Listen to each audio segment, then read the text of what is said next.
Okay. Here's one thing that I do have to criticize about this game, right?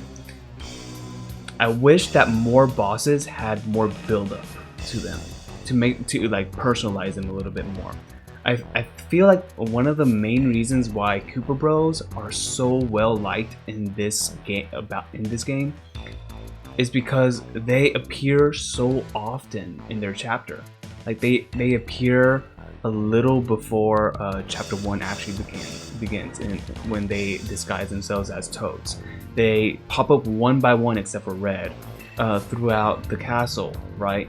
They have so much charm and character to them, you know? Oh yeah, and they pop up in the Peach intermission, right? And Bowser's like, ooh, whoa, looking at their special attack.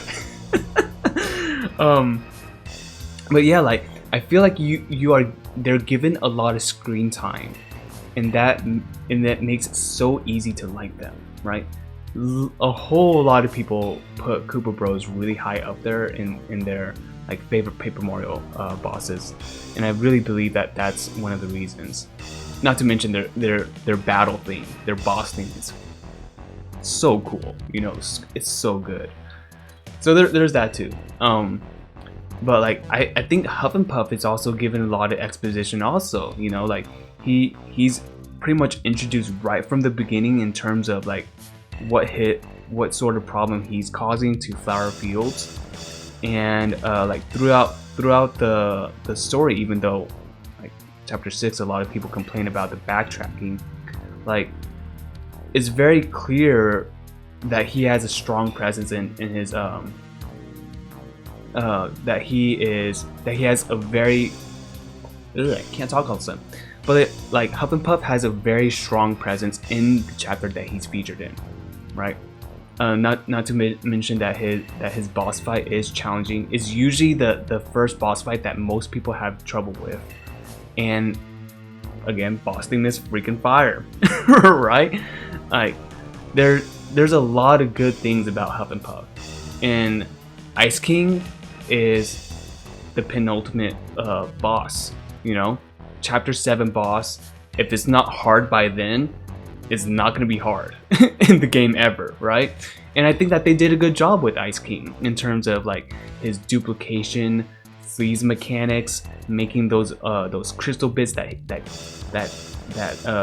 he shoots at you. Like those are all challenging aspects of the Crystal King that make him hard, and the game needed that, and I think Crystal King did a good job of delivering on that aspect.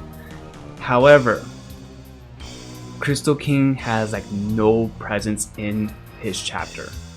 That's my one gripe about Crystal King. No presence whatsoever.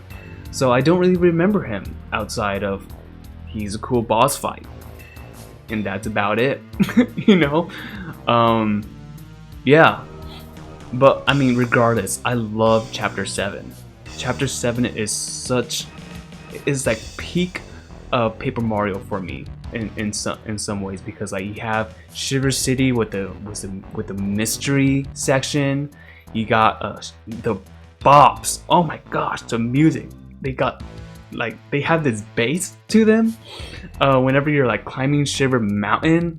Oh my gosh. And then like Crystal Palace, the atmosphere that track brings, like chapter 7 just exudes character on so many levels, and I love that. But yeah, like in terms of the actual boss himself, like Crystal King, I used to love him, but as I played more and more games and I come back to this one and replay it, like he doesn't stick out as much for me anymore.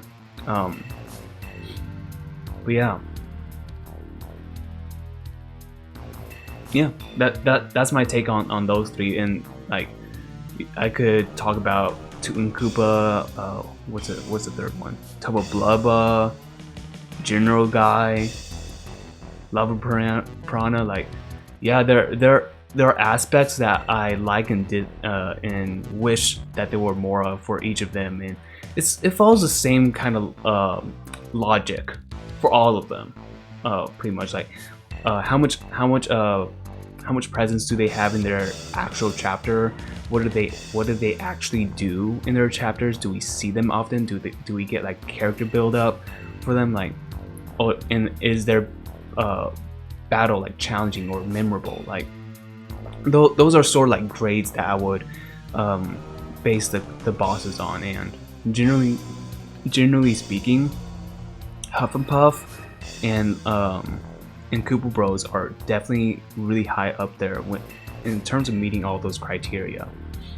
You know, to be honest, the only other bosses that you can think of that got a little hype was Tubba Blubba, because everyone was always shitting their pants about how invincible he was. Yeah, I remember when I first played the game, and like you're in Tubba Blubba's castle, right? And there's that hallway that you're supposed to go Metal Gear Solid with Bo, right? Like go invincible and he walks right past you. Kid you not? I was like, I want to see how strong this guy is. So then I just went up straight to him and I started attacking him. Like, oh shit, I'm doing no damage. Oh crap, he's doing 4 damage? That's a lot for that chapter, you know? And it's like, I remember that part so distinctly, because I was just like, how strong is this guy? Can he actually beat him? And no, you can't. But I love the interesting dynamic between like the secret. You have to try to find the secret to what makes him invincible, you know, like that part's really intriguing to me. And then you finally find the heart, and if you don't understand that you're supposed to use Bo in that fight to dodge the hyper attack that the heart has, he does like 10 damage to you. You're like, what the fuck just happened? Right?